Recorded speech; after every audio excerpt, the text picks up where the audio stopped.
皆さんこんにちは、ガジェットジェットのゆけです。今回はこちらですね。以前レビューさせてもらったハイセンスのエントリー液晶テレビ E6K についての動画になるんですけど、こちら E6K を実際に使って1ヶ月ぐらい経ってるんですかね。僕は寝室に設置しているんですけど、本当使い勝手が良くて皆さんにおすすめしたいポイントがいくつか出てきたんですよね。なので今回はこちら E6K を1ヶ月使ってみて特にいいなって思ったポイントを7つまとめて紹介していきたいと思います。テレビの買い替えを検討していてコスパのいいテレビをお探しの方には参考になる動画になっていますので、ぜひ最後までご覧ください。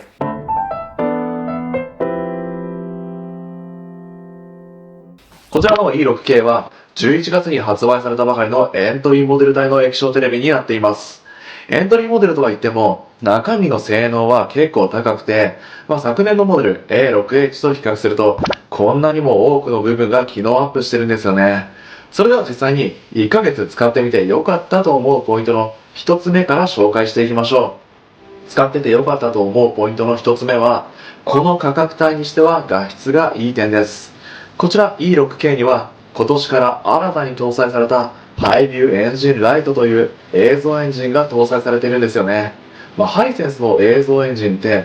東芝レグザを開発製造している東芝映像ソリューションと共同開発していて、地デジにはかなりの定評があるんですよね。さすがにハイエンドモデル帯に搭載されているようなミニ LED だったり、色彩に定評のある量子ドットといったものは搭載されていないんですけど、本当この映像エンジンが頑張ってくれていて、この価格帯で買える液晶テレビにしてはかなり画質いいんですよね。使ってて良かったと思うポイントの2つ目は、ネット動画配信サービスの数が充実しているです。こちら E6K にはハイセンス御用達のプラットフォーム VIDA が搭載されているんですけど、毎年毎年使い勝手良くなってるんですよね。特に今年は動画配信サービスについては新たに NHK プラスやワウワウオンデマンドなどの3サービスに対応していて、合計17種類の VOD を楽しむことができるようになったんですよね。この17種類という数結構すごくてですね、国内メーカーのテレビの中では数だけで言うと結構上位の方にいるんですよね。ある程度の VOD に対応しているのでまず困ることはないと思います。またこちらのリモコンにはですね、好きな VOD へダイレクトに飛ぶことのできる VOD ダイレクトボタンも合計10個採用されていて、このように VOD の起動時間が早いのも個人的には嬉しいポイントですかね。使ってて良かったと思うポイントの3つ目は、スマホ画面を簡単にテレビに映し出せる点です。こちら E6K では Apple のストリーミング技術 AirPlay 2にしっかりと対応してるんですよね。なのでこういった感じで iPhone などの映像を簡単にテレビへ映し出すことができるんですよね。またですね、AnyView Cast というキャスト機能を使うことで、もちろん Android スマホもミラーリングすることができます。僕はですね、旅行なんか行った時の写真や動画を寝る前に流したりするんですけど、ほんと便利なんですよね。ハイセンスではこの AirPlay 2に今年から初めて対応したので、そういった点でも良かった点に選ばせてもらいました。使ってて良かったと思うポイントの4つ目は、音声だけでいろいろな操作ができる点です。こちら E6K には VIDA Voice という音声検索機能が搭載されていて、リモコンの横にある VIDA Voice ボタンを押しながら音量を上げたり、画面の操作いろいろすることができますし、またこういった形で YouTube の検索時もガジェットジェット、このようにいちいちキーボードで文字を打たずとも声だけですぐに検索ができてしまうんです。これがあるのとないとでは生活の質が全く変わってきますから、これに対応してくれたのは個人的にも嬉しいですね。また今回から新たに Amazon Alexa にも対応していて、こういった Amazon Echo を持っていれば声だけでテレビのオンオフやチャンネル切り替えもできてしまうんですよね。こういったちょっと前まではハイエンドモデルにしか搭載されていなかった技術が新たに搭載されているのはやっぱり惹かれますよね。使ってて良かったと思うポイントの5つ目は EARC に対応している点です。こちら E6K では EARC Enhanced Audio Return Channel という HDMI ケーブル1本で高音質なロスレスオーディオを伝送できる機能に対応してるんですよね。なのでこういったサウンドバーとテレビを HDMI ケーブルで接続すると Netflix などの VOD ではよくある立体音響規格ドルビーアトモスなんかも出力できるんです。ここの E6K ですね、正直言ってテレビ自体の音質はあまり良くないんですけど、この EARC に対応しているおかげで2万円台ぐらいのサウンドバーを接続すればかなり臨場感たっぷりな音響体験ができるんですよね。この価格帯で EARC に対応してくれてるのは個人的にも本当に嬉しいポイントです。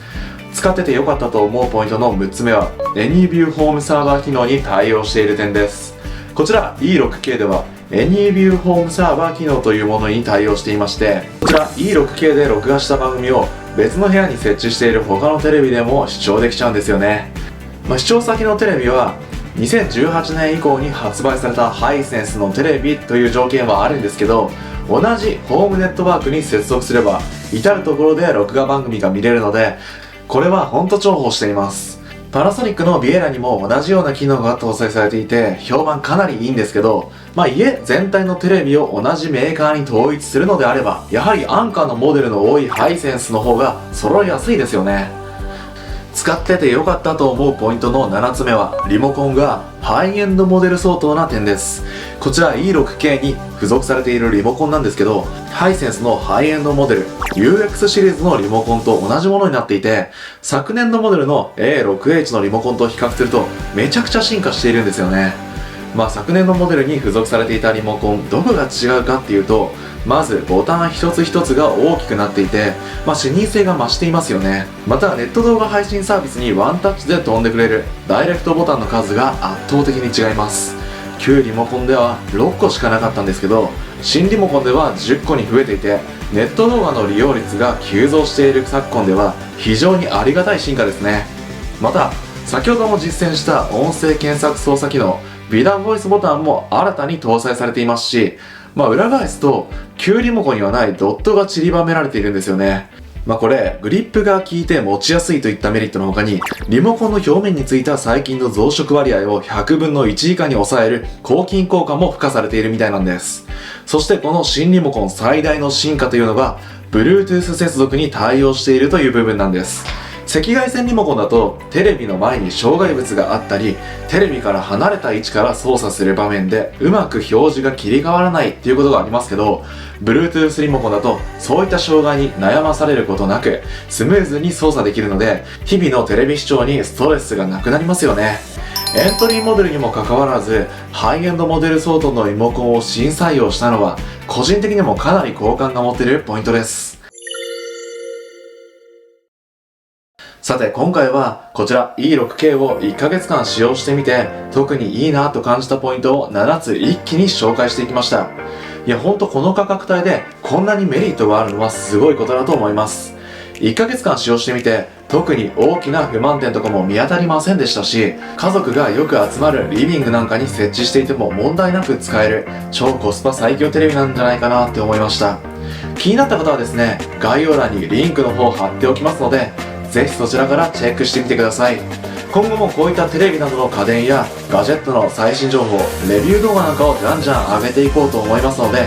ひチャンネル登録と高評価の方お願いします。それではまた次の動画でお会いしましょう。ガジェットジェットのゆっけいでした。